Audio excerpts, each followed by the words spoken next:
I want to talk about this.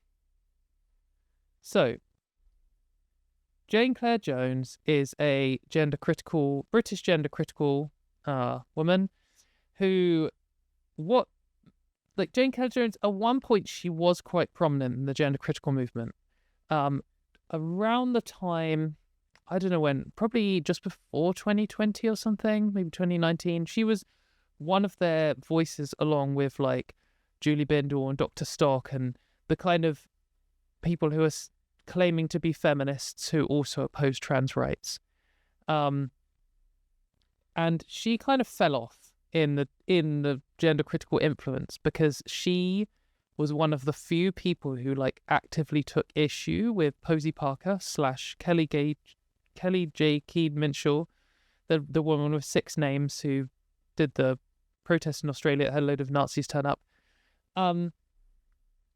And Posey Parker is loved by all the gender criticals, and Jane Clare Jones is like some academic. Like she is more of a feminist than most gender criticals, so they don't really care about her and don't support her at all. So she kind of disappeared, but she still writes as if she's an influential part of the movement. She's definitely got some kind of ego thing going on, but she is one of these people who writes these things that are so unself-aware that it's just incredible. A bit like when J.K. Rowling often posts things like, all of these financially backed protest movements with no real grassroots support. Like, how can they dare do something like this? It's like, mate, you're literally describing yourself. Anyway, we got this from Jane, and I just thought I just have to respond to this because it makes me want to scream. So she says, very dramatically, "We are exhausted." So this is about the gender critical movement in response to the Supreme Court ruling and what's been going on. You're exhausted, Jane. The gender criticals are exhausted. Like, imagine what it's like for us then, people who are actually affected by this. She says, "And everyone I know just wants this to be over so we can get back to getting on with the shit we want to be getting on with." Then fucking do it. You can, at any moment, you can just stop and walk away. None of this affects you at all. It's not your rights on the line. You're not the one they're threatening to ban from public spaces. You're not going to, be prevented from doing your job because you can't go to the toilet at work. If you stop talking about trans people, you would probably be less relevant even still than you are now. But people would forget. No one's going to treat you badly over it. Like, you're not like J.K. Rowling or Graham Linehan, who both could probably rehabilitate their reputations if they just stop posting about trans people, laid low for 6 months, and they come out with a new project. Like, all of you have nothing on the line here. I can't walk away from this because if I just give up on fighting for trans rights, then I just lose my rights. Then what? I can't have a job. I can't pay rent. I can't feed myself. Like, I can't buy clothes in the shop. I can't go to service stations. I can't go on long drives. Like, this directly affects me. If my healthcare gets banned, then I will just get very ill. Whereas if my healthcare gets banned or doesn't get banned, doesn't affect you at all. If they let me carry on going to the toilet in the UK, that doesn't affect you at all because trans women have been using the women's spaces with you your entire life. And it hasn't affected you up till this point, other than the fact you become like obsessed with us and have to post about us all the time. You can. If you are exhausted, just fucking stop. Give up. Go away. Your life won't be any different. Then she says, "But the response over the last 4 weeks has made it abundantly clear that the trans rights movement has no intention of taking no for an answer." No to what? No to us having rights?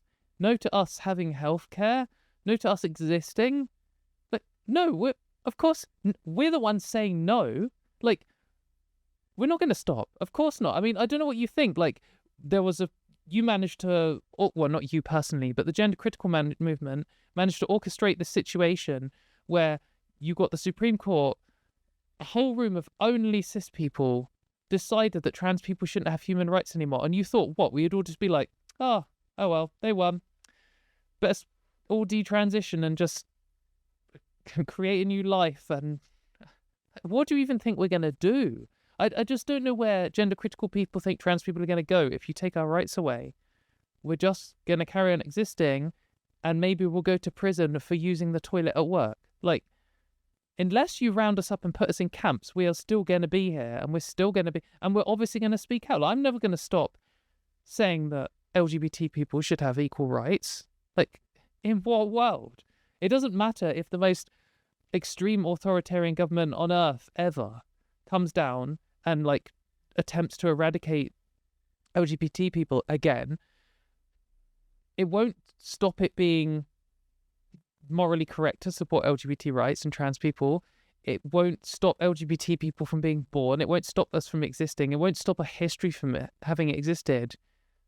I just don't know what they're thinking. Anyway, she says, we have a group of people demanding that women hand over their legal existence, their rights, their language, their analysis, and their political movement. Yes, you stupid fuck. That is you. What are you talking about? This situation, the Supreme Court ruling, this whole like last few weeks of stuff that's been going on has been about trans people having rights that they up until that moment had taken away from them. Their legal existence. Up until that point, we were legally women in every aspect of like British public life. And now in that one aspect, we no longer are, but in all the rest we still are. Literally stripping away our legal resistance, literally taking away our rights. This is actual real rights, which make a real difference. If you face sexism at work now, you're less protected than you were before as a trans person, as a direct result of this ruling. It didn't affect you at all. If it had gone the other way and everything had stayed the same, it wouldn't have affected a single cis person in the entire country. It literally doesn't affect you at all. Their language. Yeah, you just tried to rip away trans people's ability to describe themselves accurately, and all this like, biological sex, biological female stuff that you guys keep enforcing on top of us when it's like scientifically inaccurate and false. Their analysis, I feel like this is a very Jane Clare Jones specific, like it's like my sword and my axe and my analysis. Like she thinks that she's very good at analysis, but is diabolically bad at it. And their political movement, I mean, that's what the gender critical movement exists to do, to crush trans people and the political movement that is trans rights. And then we have another group of people saying no. Yeah, it's us saying no. You tried to take away our human rights, and we are saying no. We're not just going to take that. We're not just going to stand for that. It's that. If you don't think that the end of this should come by unrelentingly pressuring those people no until they submit, you're in the domination business. If you think that the end of this should come by unrelenting pressure, I mean, I guess that's a fucking weird way of phrasing it. Just trying to make this into some kind of sex thing. I don't know. But, I mean, protesting against authoritarianism is literally, I know I've said literally a lot here, but I don't know how else to exaggerate it to the point where it goes in, like, or to hammer it home. That's what authoritarianism is. Unrelentingly pressuring people until they submit. I mean, that's the whole point. All of this Equality and Human Rights Commission stuff, you know, Keir Starmer and other members of the government saying that trans women should be banned from public. They're trying to get us to submit. I mean, you were literally just saying that we're not going to, like, take this line down. We're going to stand up and keep fighting back. It isn't over. And then you're saying, like, oh, the trans people are trying to force us to submit. Submit to what, mate? I just want you to fuck off. I just want you to stop trying to take away our future. I just want you to stop trying to take away our rights. If you just stopped, if you were actually exhausted and you actually just gave up and just said, oh, I'm going to get a new hobby, your life would be exactly the same. And suddenly I'd have so much more time and freedom to just, like, exist. And I really don't know why you are so surprised to discover that feminism's prime directive is resisting male dominance. Again, zero self-awareness. I mean, what's the situation here? We're now having women attacked for having mastectomies from cancer or for having short hair and being kicked out of women's spaces. often like policemen or security guards who are often aggressive men forcing their way into women's spaces to demand that women prove that they're really women. Or what? All of this policing of women's bodies, demanding that they show their papers because their hips aren't wide enough or whatever. Of course feminism is going to fight back against this, and that's why the gender critical movement is very clearly just in line with the far right. It gets clearer and clearer every day, and that's what I think is so ridiculous about this kind of relic of the past that Jane Clare Jones represents. I know most, like everyone, 99% of the people watching this are like, Katie, who the fuck even is this person? I mean, Jane is one of the people I used to argue with on Twitter before she blocked me for asking a question that she didn't have an answer to. Because it was when I was very interested in like the feminist arguments for and against trans rights, and we're still trying to understand them all. And that was in like 2017 or something, when the narrative was feminism versus trans people in the UK. And once I evaluated it enough and investigated it further, I was like, oh, that isn't actually the real position. It's all of like the right-wing newspapers saying this. Like, all of these right-wing newspapers, which are consistently anti-feminist all the time, are suddenly pro-feminist when it comes to trans people, and they will say they're supporting women, and then the next article is about how the gender pay gap doesn't exist or should be bigger, or both of those things at the same time.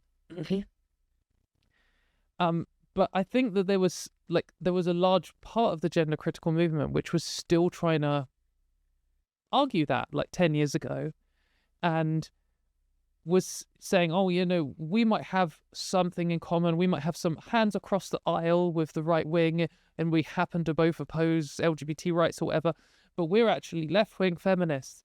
But like, that narrative, which was false at the time, but was able to be presented to the public a bit better, that has totally died. Now, the most famous gender critical people on earth are Elon Musk, Donald Trump.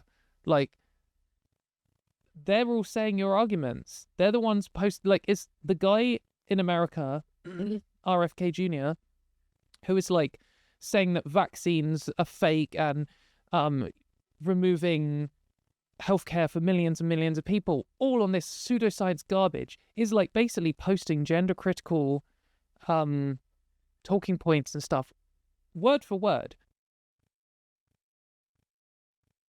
It's very clear that the gender critical movement is just an arm of the like global right movement, and we've seen in the last 10 years so many of these like prominent, oh, actually I'm just left-wing feminist with concerns types, just completely give up on that narrative and become like right-wing political commentators. And the gender critical movement themselves, as soon as the Supreme Court ruling came out, loads of them were like, oh, well, right, we defeated trans people, onto immigrants next. And like, as I mentioned at the start of this section, Jane was kind of pushed to the wayside by the gender critical movement for opposing Kelly J. Keane Minshall, who is very, very brazenly not a feminist, who is like the main influence, or was, again, she's fallen off a bit now too. Yeah, I just feel like this idea that the gender critical movement represents like the underdog fighting back against the oppression of the state and the like men and stuff, when you're controlling all of the most powerful people on earth, all who are men, all who are saying what you want. Just crazy. It's just a complete lack of awareness of reality. And I think this is a situation where she genuinely believes this. The way she writes it, lots of them just lie. And they'll be like, you know, oh, I just have concerns, or I've just, you know, I believe in female rights. And then, like, Caroline Fisk is another one who then wrote an article saying the gender pay gap should be bigger. Like, they know they're lying. They're just using this, like, hook of progressive sounding language in order to shovel their points in and get people to listen to them. I think Jane really believes this, and it's just kind of, like, crazy. Yeah, it's really wild. I'm amazed she hasn't blocked this person. Top comment. I'm genuinely curious what you think taking no for an answer would mean. Trans people aren't going to stop existing just because you take offence at them. You could easily stop obsessing about what's in people's pants and let everyone pee in peace. And you could get on with the shit. Like, yeah, exactly. Ridiculous. What an absolute clown of a person.